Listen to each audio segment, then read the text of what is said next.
Mobile Legends, it's more than just a game.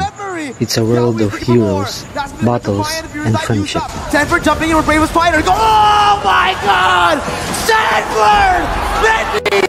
Sandy called DD Nowie!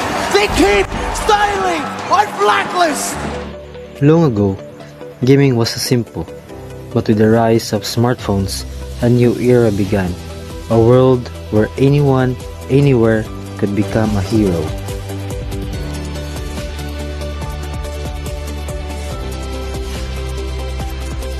Mobile Legends brought people together, bridging distances and cultures. Friendships were built, strategies were shared, and victories were celebrated.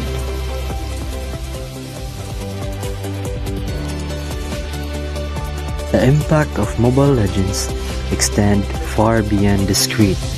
It's inspired art, music, and fashion.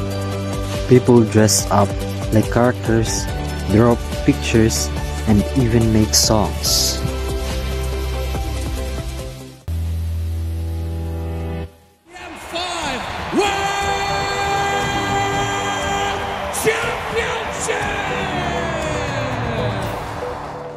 The competitive stage was set.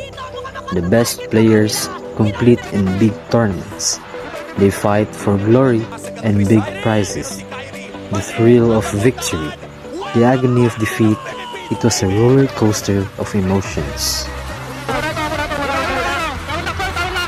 Sinilangan, never mong malalamangan, nagtatawarlak na ngayon, at AP Bren, ang patunay na tayo tahanan ng pinakamalalakas na Mobile Legends Bakbang! Our determination will never move! Mobile Legends is always getting better. With new technology, the future of gaming looks exciting.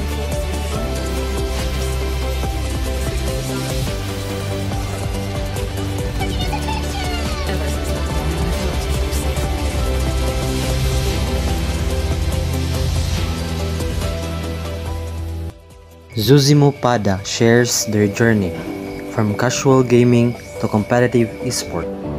Hi, I am Zuzimo III Pada, main game name is Zimo.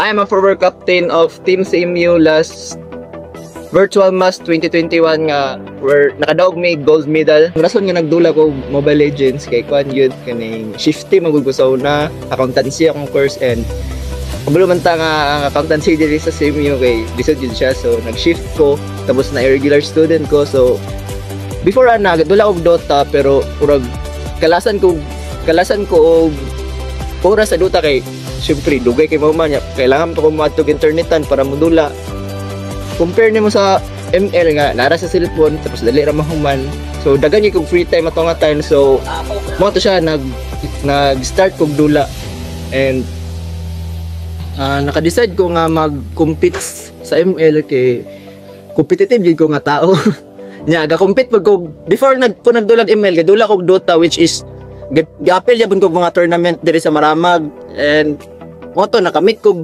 sa akong pagdula lang pud og ML naka-meet pud kog mga tao nga gadula sad nga gusto sad mo compete gusto nila ma-showcase ilang skills gusto nila mapakita sa mga tao nga ang gaming dili lang siya pang dula-dula nga kailangan nimo nga mo strategy magplano ug mag-teamwork para mo daog ang challenges nga na face is kwandit siya baka short of time kulang sa batak kulang ang mong batak pero okay ra man Japon kay mapangitan ra ko describe na ko ang kwan ko doon nga grabe gyud ang pag-evolve sa dili lang sa ML pero sa esports scene sa dili lang sa Pilipinas ug sa tibuok kalibutan niya abi nilag ang dula ram kay magkuan lang ka magdula-dula or magkuan-kuan pero ang uban kay nakuha na siya nga work ang uban na sweldo makadaog sila cash prize nga tag milyon nga na bitaw nga so grabe gyud ang evolve sa esports karon nga kuan like kita nimo mga bata sige nagdula nakaingan ko nga nagyud siya benefit kuan lang siya sa mga kuan mga old fashion ay kana mga old generation nga dula lang wala kay makuha na kay dula lang pero sa tinod lang if nagyud kay passion tapos napud kay skills and na kay mechanical skills na kay potential nga mo pro player or puhon ug paningkamot lang ka nagid siya benefit sa mo, like makasweldo ka, kay mga sponsors makuha, and nagid siya benefit. Ano kung dili pud ka maswertihan ana, as a game man good, dili lang siya mudula lang ka nga mudula. Kailangan ka mag-strategy, kailangan ka mo plano, kailangan ka disiplinado. So kung nagapon siya benefit sa mo personally, para mag-grow ka personally nga. Kailangan ka madisiplinado para mo daog mo. Nga na bitaw nga dili lang ka mudula.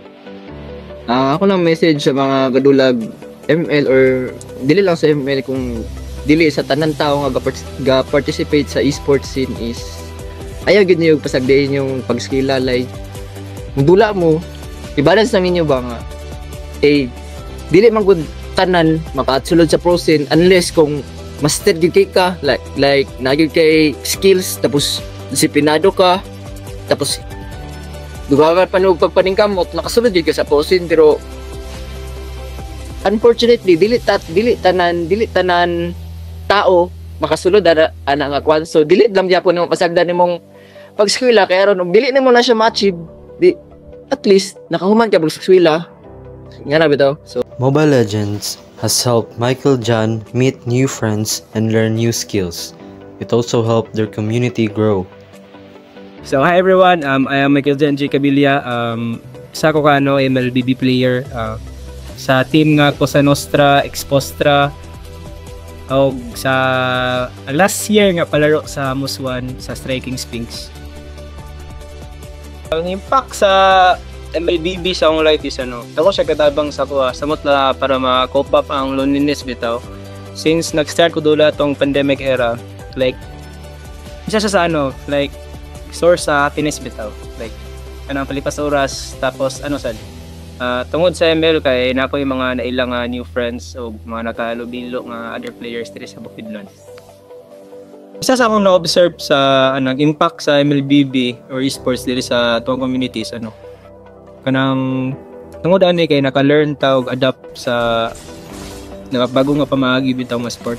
Since ang ML is gina-consider na siya nga sports, kanang dako siya tabang sa ato kay nahay chance nga, for example, kanang mas-scoutan ng lain players bitaw tungod sa ilang skills, like pwede sila kuwaon nga pambato sa Pilipinas bitaw. Tas kanang madungog sa lain bitaw nga wala ta nabilin sa uso karon. Ang esports kay dako kay siya influence sa dire sa atong community, kay di ba mostly kay dili man jud tanan born nga athletic jud, like naay abilidad nga maghihalogilo sa line sports bitaw sa matag contact sports. So daghan Japon dire sa tuwa manggod Bukidnon nga ang mga bata mostly like tanigilig na game sa panahon karon. Tas straight po taong nga kanang dili sila makasabay, for example sa intrams bitaw like low yung manggod sila, then kayong kung adako isig tabang para sa natong mga bata matagan sila og opportunity bitaw nga mag-shine, mamagi sila mga hilig pod nga dula. Ang benefits nga akong nakuha sa pagdudulag ML aside sa kwarta is exposure, like napalaan kong chance nga i-represent ang amuang munisipyo sa tibok Bukidnon nga torna. Di lang sa Bukidnon kundi sa mga uban online tournaments nga naka-base sa Luzon or Cebu bakahan like isa sa karangalan Japon kay nang naka-experience sa sinarang butang bitaw, tas wala yung makabaylo nga feeling kanang represent mo ang inyong hometown bitaw kas to. Mobile Legends is more than a game. It's a passion, a lifestyle, a testament to the power of human connection and the endless possibilities of the digital age.